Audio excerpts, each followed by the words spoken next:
welcome to the inaugural podcast called Midway Moments with Mayor Vandegrift. Corey, I love that. I love that alliteration, Corey. It's alliterations, man. I'm here with Corey Cooley. Yes. This is Grayson Vandegrift, Mayor of Midway. And Corey Cooley, he's a man who wears many hats. I do. He's a realtor. I literally have a hat rack. You do. So, yeah. You're wearing a hat right now. He's a realtor. He's a media mogul in Woodford County. If we have a media mogul, it's him. He's the Rupert Murdoch of Woodford County.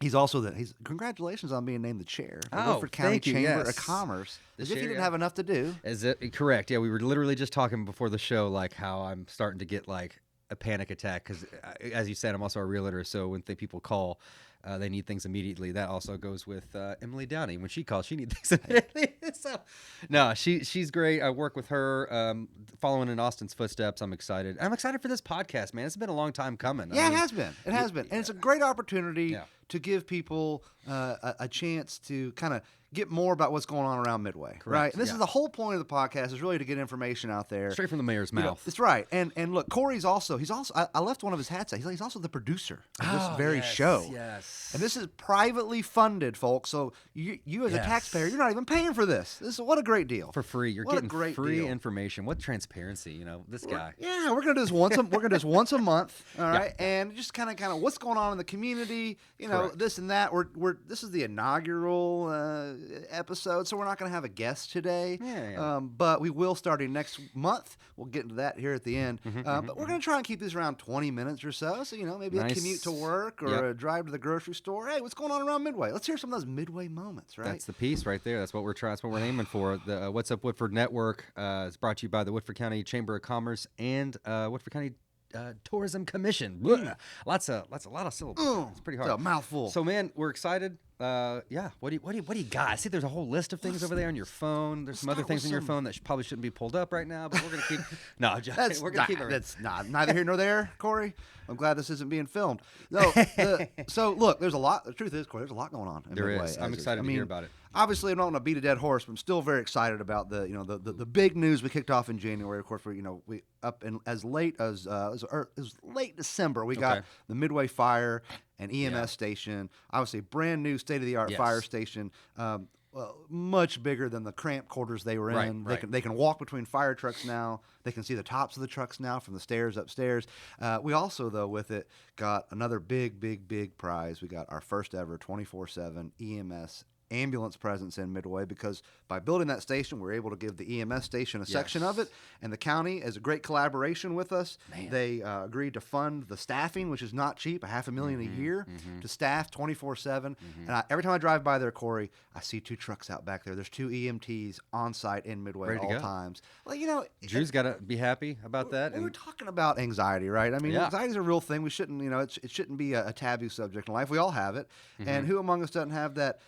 Especially if we have people who are sick or ailing or older, those middle of the night heart attacks, those strokes. And if you're thinking about that truck coming from Versailles, that has brought people in Midway a lot of anxiety over the years. Correct. And now, you know what? They're coming from 2 minutes away. So great, super exciting. But some of you out there are like, okay, old news. Let's hear it. I thought this is Midway Moments. This is the new stuff. Hey, it's a great moment. I mean, people. But it's big. It is big. And to be honest, I don't think we really understand the full impact that has, right? Because I can imagine that has maybe insurance, maybe other things. This could it definitely improve our ISO ratings over time.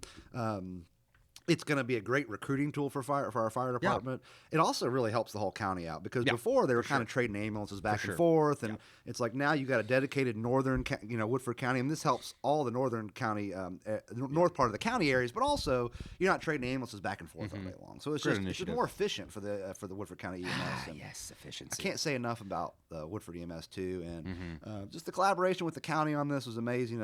City-county collaborations are not normal in Kentucky, so we should all be really proud of that too. Absolutely. All those guys are great down there. But because of us moving into this new fire station, and we just, the fire chiefs see no need for it. We're not big enough to have 2 fire stations.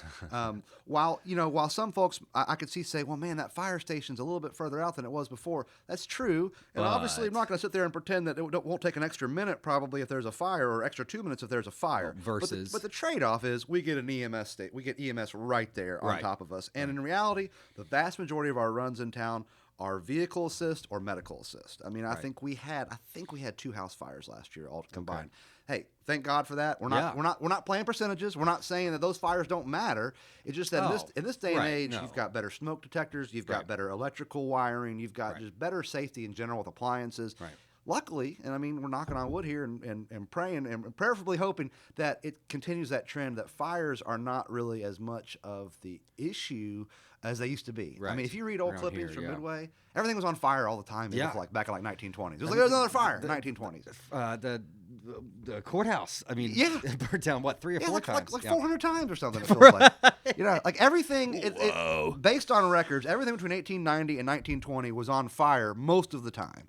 And of course, we're kidding, but man, it's like amazing to see all that. Yeah. And so you just don't see that as much now. But again, if there's a house fire in town, keep in mind this is also what helps our time is that. Those firefighters are way more likely to actually hang out in the new fire department. They have a kitchen they can cook wings and pizza in. It just goes so far. I mean, all the things. It's like, yes, I didn't even think of it that way. Yeah, I had. They never hung out with the old. They didn't have your room. It was well, hold on, wait. Don't get too comfortable now. We need you out there. But seriously, this is fantastic. Hang out more often. Yeah, I went over. I was over at the new one recently. They have an Xbox set up there. I mean, it's like but keep in mind they're volunteer firefighters. Right. So typically they're in their house. They get the call. They drive to the station. But the more often they're there hanging out in this beautiful big facility that's comfortable for them and warm and all that stuff, they're more likely to be there when a call does come. Moving. So getting in that truck. We'll always track. I see what you're saying. We'll always track our numbers. I'm confident. Numbers are numbers, I mean, they're going to be good. They're good. Though. I'm confident they're going to still be very good. But of course now our EMS response time improves dramatically. Yeah. I mean dramatically. So which is big very stuff. important. But because we aren't using the old fire station, and of course we also, Chief Butch made a good point. Grayson, we don't have 2 of everything. Can you imagine going to a fire and you got to stop at another fire station to get something? But because of that, it freed up some inventory. Okay. And so we sold the old fire station. And exciting news, we accepted the high bid last night. The city council accepted the high bid of $251,000 to sell at 109 East Bruin, and it's going to be called the Bruin Bunker. Cool. And they're leaning into the fire thing. I love it because bunker gear is kind of that's what the firefighters put on when they're going to a fire. Play on words, man. One of the gentlemen who runs it, his last name is Bunker. And he Archie? I wish, but he happens to be a firefighter too. That's great. So they're leaning into that. But what they're going to build is kind of basically a bar and lounge up front. Okay.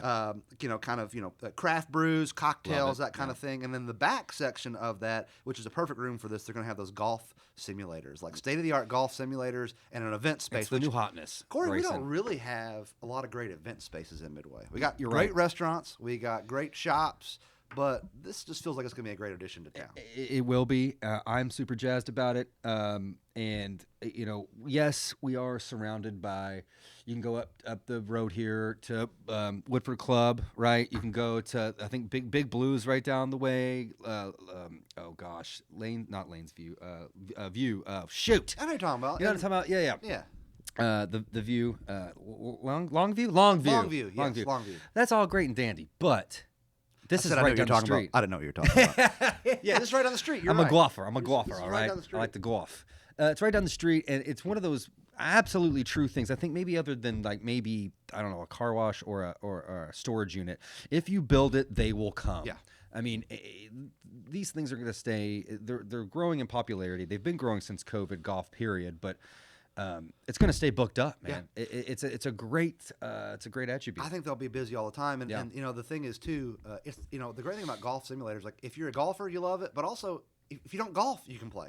That's what's kind of great. If you don't golf, it's a chance to go out and invites people. Yeah. Yes. It's a fun little party thing. I can see like workplaces doing their work parties there, or whatever kind of showers or whatnot happen. Sure. And the owners, it's a company called Property Transitions LLC, right, but they're local. They're basically they live in Woodford and in Franklin County. Okay.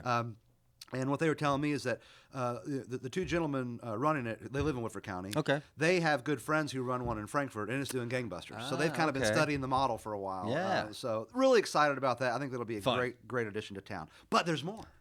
There's more. So, Corey, if you wanted to go get a screwdriver, and I don't mean like a vodka and orange juice, but if you wanted to go get a nail, if you wanted to buy one nail in Midway, I need it. Guess what? You couldn't do it. Really? You can't get a nail in Midway. You can't get a hammer in Midway. You can't get any of those supplies.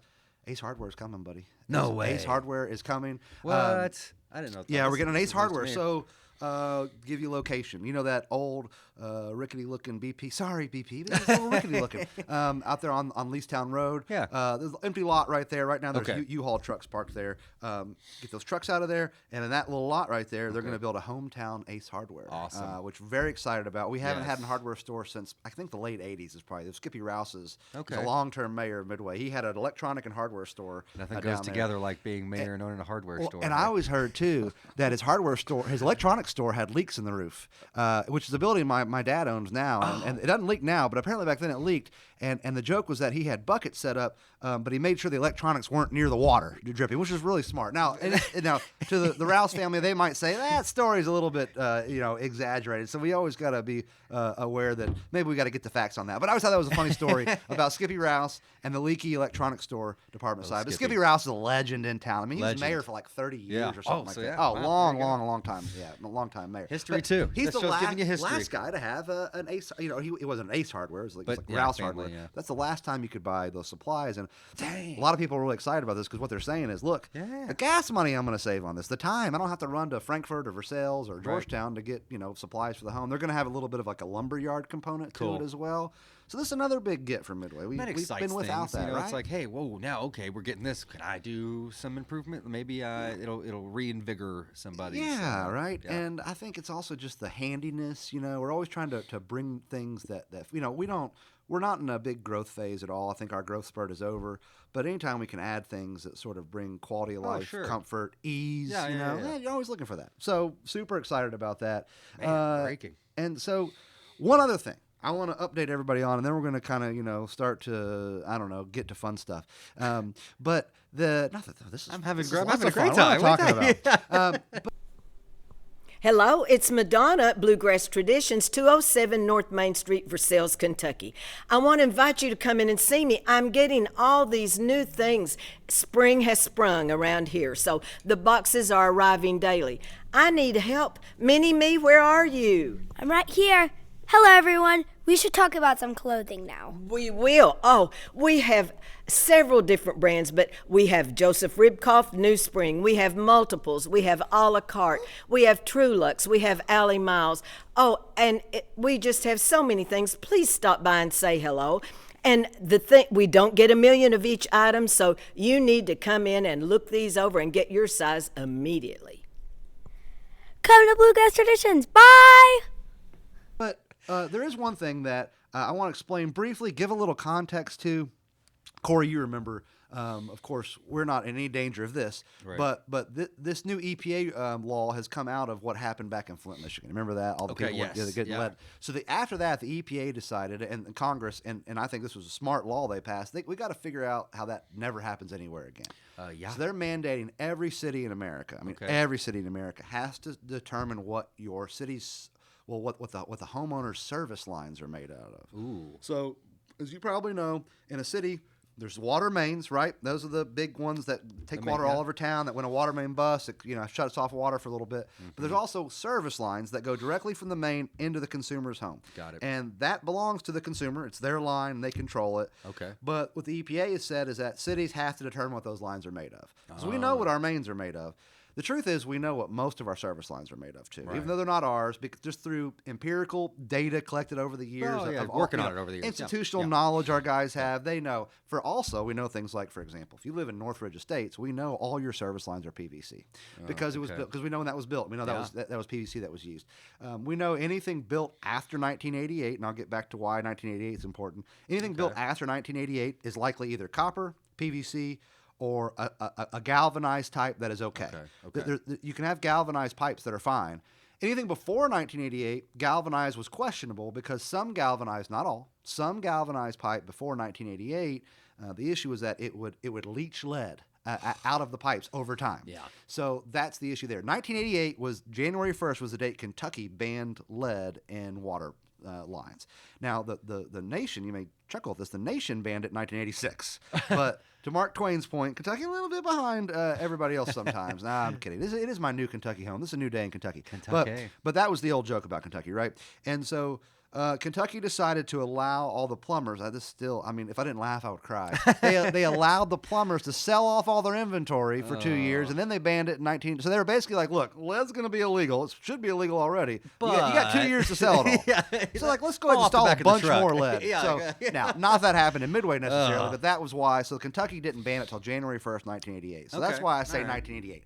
Anything built after that, lead was banned. But before that, you just don't know. So the next 2 years, our water employees are going to be going around literally home to home, business to business, basically digging around the meter boxes and determining what these service lines are. So that's the only way to do it, man. It's the only way to do it. Yeah. Now, here's the rub, though. The EPA has this form letter we have to send out, and it's a long story why we have to send this form letter out. But basically, we can't do what's called a statistical model. We don't have pre-approval for that. A statistical model would be like if Jack's up in one area of town and he's noticing that every single home has copper pipes, then he can start to show that on a map and say it's statistically probable that if all these homes here and all these homes here, well, the homes in between them are also copper. Yeah. Well, we can't do that. So what we have to do, the EPA has this, and there's one version of this letter, and you have to send out. And you have to send it out to everybody, even if you actually already know what their water lines are made of. Yeah. This is them being overly cautious. Well, I think it's great. I get why. I mean, to be honest with you, Grayson, I would. I mean, statistical probably would be quicker, but man, I don't know. I kind of want you to look right at. Could you look at my pipe just to make sure? It seems like it's too high of a risk, right? I'd rather get eyes on it because I don't want for sure. Yeah. But here's I'm going to read you now. This is where it kind of gets to where if you receive this without any context at your home, this would freak me out. Okay. So again, we can't add context to this letter. So I'm gonna. When people receive this at their home, they're going to get a letter from me with some context. This is typically the context it's going to say. Got it. So here's what the EPA's form letter says, and I get why the EPA writes it this way. They're going to write it in the scariest way possible because they can't. I don't blame them. They can't trust every single city in America to do it the right way. You know they use ChatGPT. I'm sure ChatGPT wrote all of this, Corey. For sure. ChatGPT probably even edited it for him. Hey. All right. So it says. The top it says your water service line has been identified as being made of unknown material. I mean, the first thing I think of is like unknown to man. Yeah, what are we talking about here? Space. It's like from another planet. So I'm not trying to make light of it, but that first line is pretty tough. That line will start to scare you. Yeah. Then it basically says City of Midway Waterworks is working to identify the material of all the service lines serving customers in the area. Okay, that paragraph I don't think it's But then at the bottom it says steps to reduce potential exposures to lead include, and it tells you what you can do. And then it says health effects, and of course the health effects of drinking lead are not good. Gracious. So I could see someone reading that and going, "My goodness, does the city think I'm drinking lead water?" Answer is we don't. Right. In fact, and I can tell you this too, all water going to the homes is free of lead. It is treated by Kentucky American Water. When we switch over to Frankfurt Plant Board, it's treated by them with the exact same processes. It's treated by Kentucky American right now. We test the water.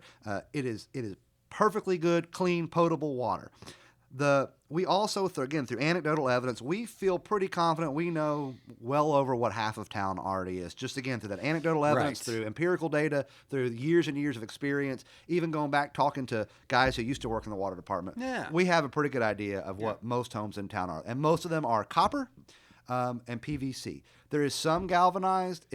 What we know of is not the dangerous kind of galvanized. But what we're going to ask people to do is that if you do happen to know, we'd love to hear that from you. We still have to check it. We're still going to check it. Yeah, that's interesting. But it always will help to know because it may help us to create more of a statistical model for ourselves. Not just that we're going to skip anything. In the future. Yeah, use from the future. Exactly right. But over the next 2 years, Jack and Brian, and we're going to be lending. The state is going to lend us equipment to help do this. So they'll lend it to any city in Kentucky. We've decided to follow the letter of the law, and I can tell you right now, there are cities in Kentucky already telling people they're not going to do it, and I think that's a mistake on their part. But we're going to follow the letter of the law. So over the next 2 years, you might see somebody digging around your meter box. It'll be one of our guys. They're just trying to identify what the service line is. Great, love it. And they're marking it down, and it's part of an inventory. But if you get that letter, Don't freak out. We have no reason to believe anybody's in any danger. You would think you would have seen health effects already. Right. But again, the point is that 30 years. This is a really complicated process for the EPA to do, but I commend them on what they're doing. I think it's so important to know with unequivocally we have no lead lines in town. So I think it'll be a great success when it's done, and we can celebrate and say, we can say unequivocally, that there's no lead lines, no service lines in town. But again, it's a little bit weird because we don't have easements to get in people's yards, and these service lines belong to them. Yeah, so they have to. The one thing the EPA's done here that makes it a little hard on cities is that they're basically saying you got to figure out what those private lines are, right? And we'll do it. We'll find a way to do it. But so that's so I just wanted to give everybody an update. If I read that letter with no context, I'm freaking out. God, yeah. But when you understand the context, it's really nothing to panic about at all. No, it's a good thing. It's just that it's a good thing. It's a good thing we're doing. It's just that the EPA writes these form letters in the scariest way possible because they don't want liability coming back on them either, right? So I get this letter. Maybe I hadn't heard this podcast, and I'm thinking, dig in my yard? Like, what are we talking about here? Yeah. So obviously, I imagine it's going to be it's going to process very controlled. They're going to put it right back the way it was. Yeah, I mean, and we're not planning on going up into their yard. I mean, it's going to be like probably several feet around the meter box most. Right. So okay. And that's just because we want to be able to determine for sure what that line's made of. Right. And so it's not. I don't expect it to be. You don't even notice it happen. Honestly, a lot of times you won't even notice it happen. Yeah. But it'll be a long process. It's going to take a couple of years to do this. I mean, we have to go house to house, business to business. Got to rip the Band-Aid off. Got to get it done. Yeah. Now look again. I'm sure we won't start in places where we already absolutely know that it's all PVC because we're going to be digging it up, just confirming what we already know. Exactly. We'll probably start in the places where we're not quite as sure about, although I don't think there's an area of town where we're just like, no idea. We have... Because you just see trends over time. A lot of times houses are built sort of in tandem, like the same builder builds them. Not always. Like a certain area. But think about it, over the years, there have been water leaks, not in every home in town. There's been a lot of water leaks. But who knows if they replaced it or not, or if something else happened. Right. So, and there's also homeowners who probably have had this happen. They probably had to replace the service line. They might say, oh, I replaced it. It's PVC. Now, look, we're still going to have to come and confirm. It's not that we can't take your word for it, but technically, we're going to have to go to each and every one. But it helps to know ahead of time because it kind of gives us more idea and just, knowledge is power, right? So I just wanted to get that out there. Nothing to freak out about, but you can always holler at us if you have any questions. There's numbers on there to call to us, our City Hall, and of course in my email in my letter I'll have an email. You can email me and my cell phone, man. So hey, I give my cell phone out. You're here, baby. Nobody abuses that. People have been like, well, how do you put your cell phone on the website? Believe it or not, nobody abuses that. That's pretty great, actually. I mean, okay, one person texted me at midnight once to tell me that a car was speeding down a certain street. And I did chuckle and think, what in the world am I supposed to do about that right now? I'm sorry, I didn't know what time it was. Run out of the house? I sent it. Okay, Corey, what did you want me to do? Turn into T-1000 like when he's chasing the Terminator, like those little metal arms, and like crawl in the back of the car and slow it down? Terrifying. Yeah. But other than that, no one's ever abused that. But that's not bad. Yeah, okay, cool. Well, so look, lots going on. We don't have a ton of time left. We're going to keep these podcasts short, but hold on a second. We're getting a phone call. We're getting a call? That's strange. How's that even possible? Podcast. Hold on, we're getting a call. How's that possible? Okay, caller, you're on the air. It's Midway Moments with Mayor Vandegrift. I'm on the air. You're on the air. Go ahead. Hello? You're on the air, dude. I'm not sure he can hear us. Am I on the air? You're on the air. Go. Am I on the air? All right, we'll just try it again next month then. So that was our caller for the day. Dang. I'd like to have him back. We need to reach out and find out who that was. All right, well, whatever. I don't know. I'm still not sure how that actually called in. I don't know how.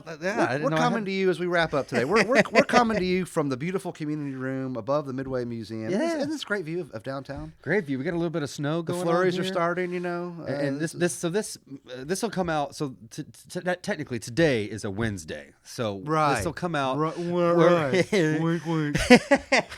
we're recording the day, so this is a lot of breaking stuff here, honestly. So second to last Wednesday of every month, should get it out around 7 a.m. for your morning your breakfast, ingestion, your pleasure, your commutes, all the good things, your workouts.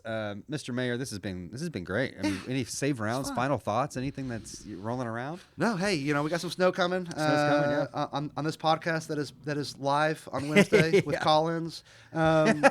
Folks, just stay safe, watch the Yes, roads. yes. Honestly, the predictions are kind of all over. We're like in Yeah. the anywhere from 2 to 6 inches range. It looks like right now, but it's already starting to come down a little bit coming here. down pretty So, good. and it's going to go into it snowed overnight on Tuesday night, and now it's still snowing on Wednesday. That's going to be an awesome prediction. I think It's a crazy. but be safe out there.